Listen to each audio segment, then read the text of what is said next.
अब आपसे पूछा जाएगा बच्चे गोल्जी में कितने कंपोनेंट्स होते हैं, तो गोल्जी में 4 कंपोनेंट्स होते हैं, जिसमें एनसीईआरटी ने डिटेल में किसको बताया है, सिस्टर्नी को। 6 और 7 लाइन दिया है किसके बारे में, सिस्टर्नी। बट सिस्टर्नीस के साथ इसमें भी क्या होते हैं, ईआर की तरह ही ट्यूब्यूल्स, और ईआर की तरह ही क्या होते हैं, वेसिकल। और लार्ज गोल्जियन वेसिकल को हम लोग क्या कहते हैं, गोल्जियन वैक्यूल। तो पूछा जाएगा ईआर के पास कितने कंपोनेंट्स थे, 3, बट आपको यहाँ कितने कंपोनेंट्स होंगे, 4। अब 2 मिनट बोर्ड पर देखिएगा, सारी बातें सबसे ज्यादा एनसीईआरटी ने किसको डिस्क्राइब किया है, सिस्टर्नी। सिस्टर्नी को क्या लिखा है, flat parallel arrange structure, parallel arrange structure. बताइएगा सिस्टर्नी की डायमीटर भी लिखी है, डायमीटर आपको याद होना चाहिए, लिखा है 0.5 से 1 माइक्रोमीटर। 1 माइक्रोमीटर क्या होता है, 10⁻⁻⁶। दूसरा लिखा है सिस्टर्नी क्या करते हैं, डिसाइड पोलैरिटी, डिसाइड पोलैरिटी। बताइएगा जो सिस फेस हो, जो होगी आपको फेस पॉइंटेड टुवर्ड्स, किधर की ओर होगी, फेस पॉइंटेड टुवर्ड्स, किसके तरफ होगा, nuclear membrane, called nuclear membrane के तरफ होगा। उसका 3 नाम बताइए। एक होता है सिस, सिस को ही क्या कहते हैं, फॉर्मिंग, और सिस को शेप की बेसिस पे क्या, कॉन्वेक्स। 2 साल तो केवल इसी पर क्वेश्चन दिया है, इन तीनों का नाम बदल दिया है, 2 नाम ये रखा है, तीसरा यहाँ कनकेव कर देगा, और करेक्ट और इनकरेक्ट। 2024 में यही क्वेश्चन 2 बार चेंज कर दिया, तो कितना आसान क्वेश्चन आता है। सिस फॉर्मिंग देगा, यहाँ क्या कर दिया, कनकेव, यहाँ क्या करेगा। अब पूछेगा face pointed towards, face pointed towards, plasma membrane क्या कहलाएगा, ट्रांस, ट्रांस का उल्टा मैचुरिंग, और फिर क्या, कनकेव। और लिखा है सिस और trans are different structure but are interconnected. Cis and trans, देखिए दोनों की शेप अलग है, are different but are interconnected, but are interconnected. तो ये सारी लाइन एनसीईआरटी की है कि सिस एक फ्लैट, सिस्टर्नी एक फ्लैट इंटरकनेक्टेड स्ट्रक्चर है, और लिखा है नंबर ऑफ सिस्टर्नी भी वेरिएबल होते हैं। कितने होते हैं, नंबर ऑफ सिस्टर्नी होती है 4 to 8। सिस्टर्नी की नंबर भी एनसीईआरटी ने क्या लिखा है, वेरिएबल होते हैं, मिनिमम 4, मैक्सिमम कहाँ तक, 8 तक। तो 6 लाइन एनसीईआरटी ने लिखा है अबाउट सिस्टर्नी कि सिस्टर्नी एक फ्लैट इंटरकनेक्टेड स्ट्रक्चर है जिसकी डायमीटर कितनी होगी, 0.5 to 1।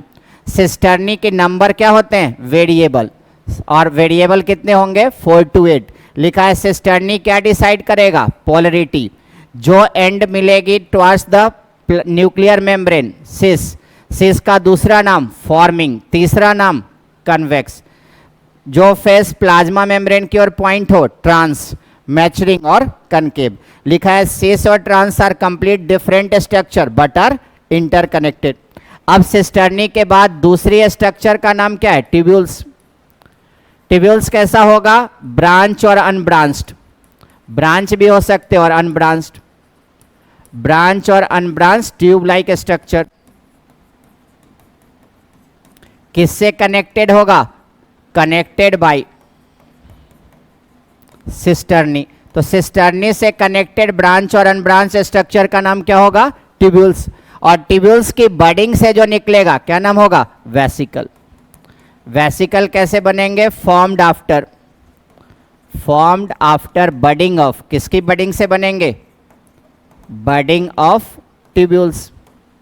और इसकी वेसिकल को हम लोग कौन सी वेसिकल कहते हैं, सेक्रेटरी। गोल्जी की वेसिकल को कौन सी वेसिकल कहेंगे, सेक्रेटरी। ईआर की वेसिकल को कौन कहते हैं, ट्रांजिएंट। अब पूछेगा सेक्रेटरी वेसिकल 2 होते हैं, आइदर स्मूथ होती है मतलब कोट नहीं हो, और या होते हैं कोटेड। और पूछेगा गोल्जियन वैक्यूल कौन होते हैं, जो ट्रांस फेस के पास गया हुआ लार्ज वेसिकल होगा उसी को क्या कहेंगे, गोल्जियन वैक्यूल। और यही गोल्जियन वैक्यूल आगे चल के क्या बनाएगा, लाइसोसोम। तो गोल्जियन वैक्यूल को क्या लिखेंगे, large Golgian vesicle pointed towards या प्रेजेंट टुवर्ड्स कौन सा फेस, ट्रांसफेस बनता जाएगा और ट्रांसफेस के पास जाएगा। और की फैक्ट्स में लिखेगा सम ऑफ द गॉल्जियन वैक्यूल वेसिकल क्या बनाएगा, लाइसोसोम। तो गॉल्जियन वैक्यूल फॉर्म लाइसोसोम। तो एनसीईआरटी ने पहली लाइन लाइसोसोम की यही यूज की है कि जो गॉल्जी के पैकेजिंग के बाद बनता है वो क्या कहलाता है, लाइसोसोम। तो लाइसोसोम कौन से स्ट्रक्चर है, गॉल्जियन वैक्यूल की ही मॉडिफाइड फॉर्म है। जिस गॉल्जियन वैक्यूल में क्या डेवलप हो जाए, हाइड्रोलिटिक एंजाइम, क्या कहलाएगा, लाइसोसोम। तो बताइए लाइसोसोम की बनाने की क्रेडिट किससे जाएगी, गॉल्जी को, और किस फॉर्म में, गॉल्जियन वैक्यूल के फॉर्म में। तो गॉल्जियन वैक्यूल के फॉर्म में आपको इसको बनाइए।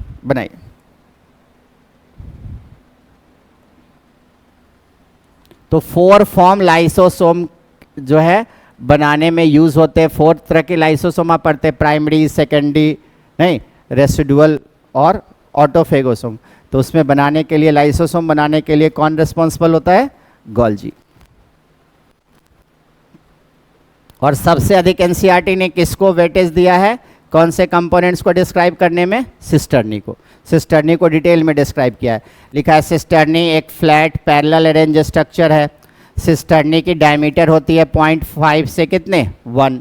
लिखा है सिस्टर्नी की नंबर क्या होते हैं, वेरिएबल।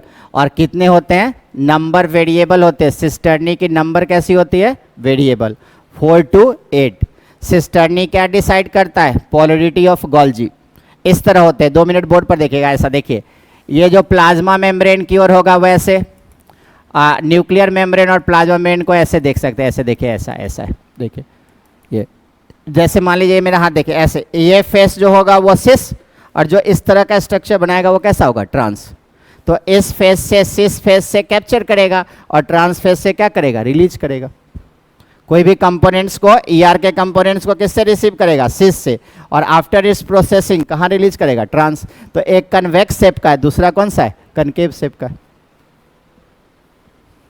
और गॉल्जी तो एग्जामिनर को इतना पसंद है कि गॉल्जी से तो क्वेश्चन आपको पूछता ही है नीट के एग्जाम में। सक्सेसिव ईयर में क्वेश्चन आते हैं। 2024 में 3 एग्जाम हुआ, तीनों में गॉल्जी पे क्वेश्चन दिया, मतलब इतना पहले से ही क्वेश्चन सेट थे गॉल्जी पे।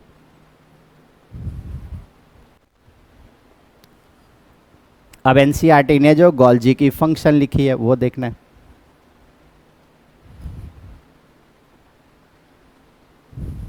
तो हर टॉपिक को इतना पढ़ना है कि हमें कोई भी एग्जाम से क्वेश्चन आए, अपना क्वेश्चन ना छूटे।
हो गए।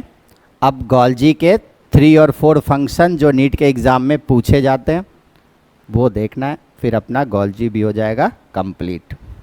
गॉल्जी को कॉमनली क्या कहते हैं, जैसे आप जानते हैं बच्चे, लाइसोसोम को कहते हैं suicidal bag, mitochondria commonly called as power house of the cell. Golgi को कॉमनली क्या कहते हैं, गॉल्जी की कॉमन नेम क्या होती है, 3 कॉमन नेम होती है, कोई एक तो बताइए। 3 कॉमन नेम गॉल्जी का होता है। गॉल्जी को कॉमन, ये भी एग्जाम में पूछा गया है। गॉल्जी को कॉमनली कहते हैं post office of cell, middle man of the cell, traffic police of the cell, क्योंकि गोल्जी 3 फंक्शन करता है, पीपीटी, प्रोसेसिंग, पैकेजिंग और ट्रांसपोर्ट। तो इसलिए गोल्जी को हम लोग क्या कहते हैं, post office of the cell, middle man of the cell या traffic police of the cell. Post office का काम क्या होता है, डिफरेंट प्लेस से लेटर्स आते हैं और उसकी प्रोसेसिंग के बाद रेस्पेक्टिव प्लेस तक पहुंचाया जाता है। गोल्जी भी वही काम करता है। इसके सिस, ट्रांस और आपको मीडियल फेस में अलग अलग एंजाइम होता है जिसका काम क्या होता है, प्रोसेसिंग ही तो करना। जैसे लिपिड आया तो उसको ग्लाइकोलिपिड में कन्वर्ट कर देगा, प्रोटीन आया तो उसको ग्लाइको प्रोटीन में कन्वर्ट कर देगा। क्या करके, कार्बोहाइड्रेट के रेसिड्यू जोड़ के। तो ये काम हमारा कौन करता है, गोल्जी। इसलिए एग्जाम में आएगा post office of the cell, middle man of the cell, traffic police of the cell किसे कहेंगे, तो कौन जाइएगा, गोल्जी। ये पूछा हुआ है कि post office of the cell किसे कहते हैं, तो गोल्जी को।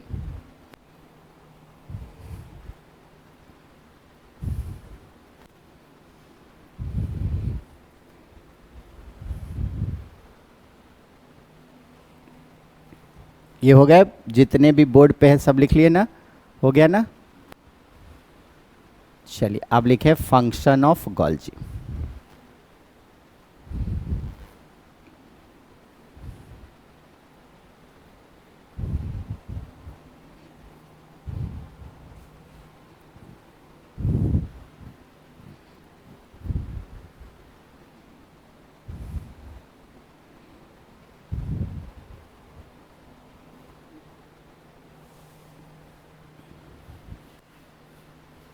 हो गए। चलिए अब लास्ट में एनसीईआरटी ने क्या लिखा है, फंक्शन ऑफ गोल्जी।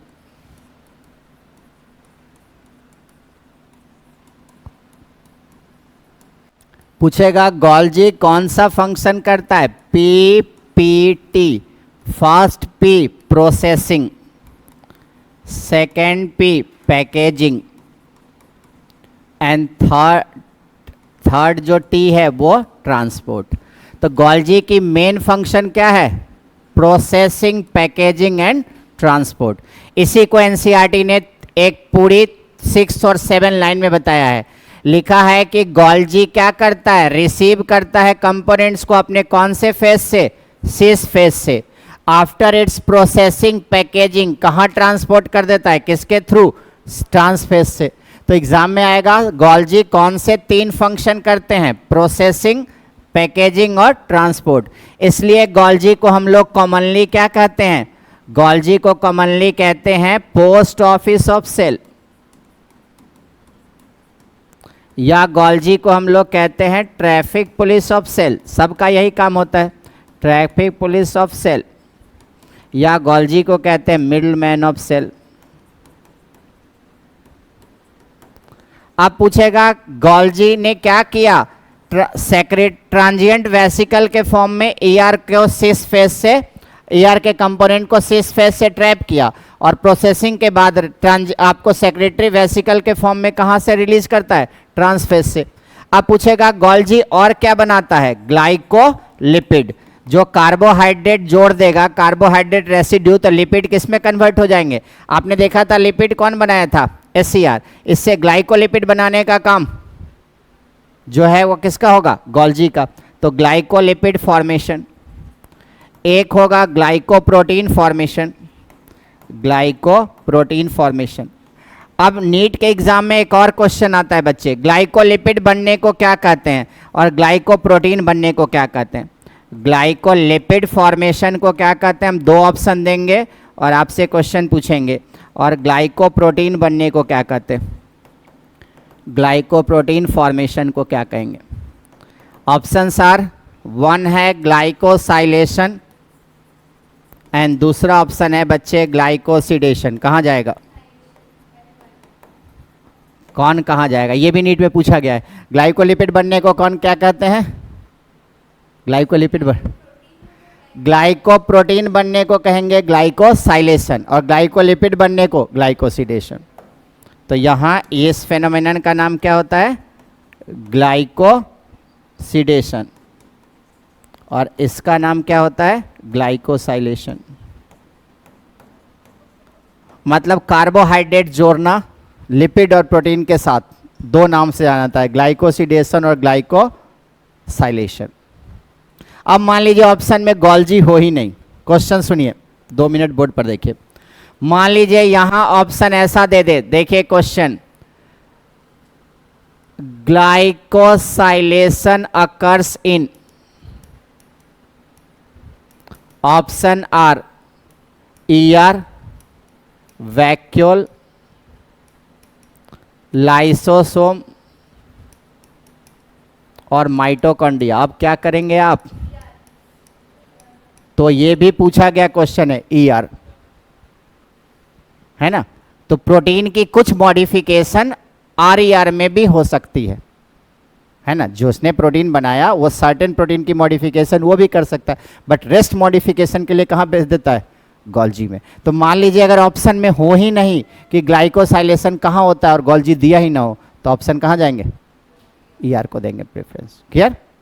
तो प्रोटीन बनाने का काम किसका था? आर का। तो आर कुछ प्रोटीन की मॉडिफिकेशन खुद भी कर सकता है, बाकी रेस्ट मॉडिफिकेशन के लिए कहाँ भेजता है? गोल्जी में। तो अगर ऑप्शन में नहीं मिले, ऐसे क्वेश्चन भी एग्जाम में मिलेंगे आपको कि ग्लाइकोसाइलेशन अकर्स इन, और आपने तो देखा था ग्लाइकोसाइलेशन मतलब ग्लाइकोप्रोटीन बनना, और ग्लाइकोप्रोटीन बनाने की क्रेडिट किसे थी? गोल्जी को। बट यहाँ गोल्जी ऑप्शन में ना दिया तो क्वेश्चन को छोड़ के नहीं आइएगा, वहां पर कौन सा ऑप्शन दीजिएगा? ईआर को। आप पढ़ते हैं modified form of joint lysosome को हम लोग क्या कहते हैं? आपको एक्रोसोम। एक्रोसोम स्पर्म की हेड पे पढ़ते हैं, तो एग्जाम में आएगा एक्रोसोम फॉर्मेशन के लिए कौन रिस्पॉन्सिबल है? गोल्जी। पूछेगा सेल प्लेट फॉर्मेशन के लिए, तो सेल प्लेट फॉर्मेशन भी कौन करता है? गोल्जी। सेल प्लेट आगे पढ़ेंगे बनता है फ्रेगमोप्लास्ट से, और फ्रेगमोप्लास्ट क्या होता है? डिग्रेड प्रोडक्ट ऑफ गोल्जी और degrade product of spindle fibre. तो पूछा जाएगा फ्रेगमोप्लास्ट क्या बनेगा? गोल्जी। और एक और question, secretory cell are rich in Golgi. अगर ये नीट में पूछा गया क्वेश्चन है, secretory cell are rich in, जैसे जितने भी आप ग्लैंड पढ़ते हैं सब हार्मोन रिलीज करता है, तो सब में कौन सा आपको जो ऑर्गेनेल से रिच होगा? गोल्जी। आप पढ़ते हैं प्लांट के रूट टिप पर होता है रूट कैप, रूट कैप में भी कौन सा सेल ऑर्गेनेल सबसे ज्यादा होगा? गोल्जी, क्योंकि वो भी म्यूसिलेजिनस सब्सटेंस रिलीज करता है। तो हमें 2 सेल ऑर्गेनेल्स हमने एंडोमेम्ब्रेनस सिस्टम का देख लिया, एक देख लिया कौन सा? ईआर, और एक देख लिया गोल्जी। दोनों से हम क्वेश्चन पूछे पहले आपसे, चलिए बताइएगा which organelles divide complete cytoplasm into 2 compartment, luminal और एक्स्ट्रा ल्यूमिनल? ईआर। पूछा जाएगा ईआर के कौन से कंपोनेंट्स राइबोसोम से एसोसिएट होते हैं? सिस्टर्नी। पूछा जाएगा ईआर का कौन सा कंपोनेंट्स जो है राइबोसोम से एसोसिएट नहीं होगा? ट्यूब्यूल्स और वेसिकल। एग्जाम में आएगा सेक्रेटरी सेल्स में और प्रोटीन सिंथेसिस के लिए कौन से ईआर रिस्पॉन्सिबल होंगे? ईआर में आरईआर या एसईआर कौन सा होगा? सेक्रेटरी सेल में, सेक्रेटरी सेल और प्रोटीन सिंथेसिस के लिए कौन सा? आरईआर। नेक्स्ट, ड्रग डिटॉक्सिफिकेशन कौन करेगा? एसईआर। पूछा जाएगा न्यूक्लियर मेम्ब्रेन कौन बनाएंगे? आरईआर। पूछेगा ईआर नॉर्मल सेल में ईआर कहलाता है, मसल सेल्स में इसका नाम? नर्व सेल में इसका नाम? निसल्स ग्रैनुल्स की कंपोजिशन। और पूछा जाएगा यही अगर आई में मिले तो नाम? माइलॉइड, है ना। अब नेक्स्ट आएंगे, एग्जाम में आएगा स्कैटर्ड फॉर्म ऑफ गोल्जी को क्या कहते हैं? डिक्टियोसोम। डिक्टियोसोम कहाँ मिलता है? फंगस और प्लांट्स में। प्लांट्स में आपको मिलेगा अधिक गोल्जी या एनिमल्स में? प्लांट्स में। Total Golgi of the cell क्या कहलाएगा? लाइपोकॉन्ड्रिया। और आप गोल्जी के जो है गोल्जी जो है उसमें मिलेगा फंगस में, उसके लिए कौन सा वर्ड यूज करते हैं? यूनिसिस्टर्नल गोल्जी। पूछा जाएगा सिस्टर्नी जो प्लाज्मा मेम्ब्रेन की ओर हो क्या नाम होगा? ट्रांस। ट्रांस का दूसरा नाम? कनकेव और मैचुरिंग। पूछा जाएगा जो फेस और न्यूक्लियर मेम्ब्रेन की ओर? सिस, फॉर्मिंग और कन्वेक्स। पूछा जाएगा गोल्जी किसी कंपोनेंट्स को कौन से फेस से ट्रैप करेगा? सिस से। आफ्टर इट्स प्रोसेसिंग कहाँ से रिलीज करेगा? ट्रांस से। पूछा जाएगा गोल्जी के आपको वेसिकल को कौन सी वेसिकल कहते हैं? सेक्रेटरी। ईआर की वेसिकल को ट्रांजिएंट। पूछेगा गोल्जी की common name? Post office of the cell, traffic police of the cell, middle man of the cell. पूछेगा ग्लाइकोलिपिड और ग्लाइकोप्रोटीन कौन बनाएगा? गोल्जी। ग्लाइकोलिपिड बनने को ग्लाइकोसिडेशन, ग्लाइकोप्रोटीन बनने को ग्लाइकोसाइलेशन। एक्रोसोम जो मॉडिफाइड फॉर्म है, जाइंट लाइसोसोम इसे कहते हैं, मॉडिफाइड फॉर्म है गोल्जी की। एक्रोसोम आप कहाँ पढ़ते हैं? स्पर्म की हेड में। तो एक्रोसोम की फॉर्मेशन के लिए कौन सा ऑर्गेनल्स रेस्पॉन्सिबल है? गोल्जी। पूछेगा सेल प्लेट की फॉर्मेशन कौन करता है? गोल्जी। और सेक्रेटरी सेल में अधिक कौन होते हैं? गोल्जी। तो सेक्रेशन मेन ऑब्जेक्टिव किसकी होगी? गोल्जी की। अब हम आते हैं 10 मिनट के बाद, तो बताते हैं दो, लाइसोसोम और वैक्यूल। तो ये दो ऑर्गेनल्स क्लियर हो गया। अब 10 मिनट का ब्रेक लेंगे, फिर आते हैं तो आगे। नहीं, ट्रांजिएंट वेसिकल नाम है उसका। जो ईआर की वेसिकल होते हैं उसको ट्रांजिएंट वेसिकल, और जो गोल्जी का वेसिकल, हाँ नहीं ऐसे होगा ना, देखिए बताते, डायग्राम बनाते, देखिए ऐसा, देखिए ऐसा, ये मान लीजिए ऐसे, देखिए ऐसे होते हैं, देखिएगा देखिएगा ऐसे ऐसे बना होता है। इस डायग्राम को समझिए, देखिए समझिएगा, आराम से समझ में आ जाएगा, कुछ नहीं है।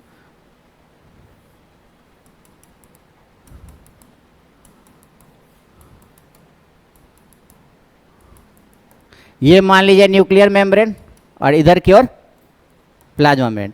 अब मान लीजिए ये फेस जो है वो कौन सी है? सिस। और ये फेस है ट्रांस। और ये जो देख रहे हैं ये सारे कौन है? मीडियल।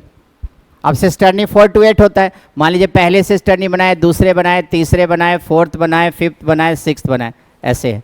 अब यहाँ क्या करेगा? इस फॉर्म में ये इसको कैप्चर करेगा यहाँ से, और यहाँ से कैप्चर करेगा, इसलिए तो इसके पास रहता है, ये ईआर के पास होता है, क्योंकि सिस फेस से इसको कैप्चर करना होता है। पूछेगा कि आपको ईआर के क्लोज प्रॉक्सिमिटी में गोल्जी क्यों रहता है? क्योंकि सिस फेस से ट्रांस आपको कैप्चर करना होता है। अब मान लीजिए वेसिकल के फॉर्म में कैप्चर किया, आपको किस वेसिकल के फॉर्म में? ट्रांजिएंट वेसिकल के फॉर्म में। अब इसकी प्रोसेसिंग के बाद कहाँ से रिलीज करेगा? ट्रांसफेस से। तो ट्रांसफेस से जब रिलीज करेगा तो किस फॉर्म में? सेक्रेटरी वेसिकल के फॉर्म में। तो इसकी प्रोसेसिंग ऐसे होगी, इससे इसको देगा, इससे इसको देगा, इससे इसको देगा, इससे इसको देगा, इससे, और फाइनली किससे रिलीज होगा? ट्रांसफेस के पास। ट्रांसफेस के पास जो इकट्ठा होता जाएगा और लार्ज साइज का हो जाएगा, उसी को गोल्जियन क्या कहेंगे? वैक्यूल। और सम ऑफ द गोल्जियन वैक्यूल अगर हाइड्रोलिटिक एंजाइम डेवलप कर लेगा उसको लाइसोसोम कहते हैं। तो ये इस तरह की फॉर्म में होता है अरेंज। ये आपका हो गया कन्वेक्स, ये हो गया कनकेव, और ये सारे कौन से फेस हो गए? मीडियल फेस हो गए। क्लियर? तो हमेशा कैप्चर किससे करेगा? सिस से। और रिलीज किससे करेगा? ट्रांस से। क्लियर हो गया? तो गोल्जी की हमने दो ऑर्गेनल्स अभी देख लिया, एक ईआर, दूसरा क्या देख लिया? गोल्जी। अब आते हैं तो बताते हैं लाइसोसोम और वैक्यूल, फिर हमारा एक क्वेश्चन नीट का कंप्लीट हो जाएगा। क्लियर है यहाँ तक? चलिए ओके, आ रहे हैं अभी।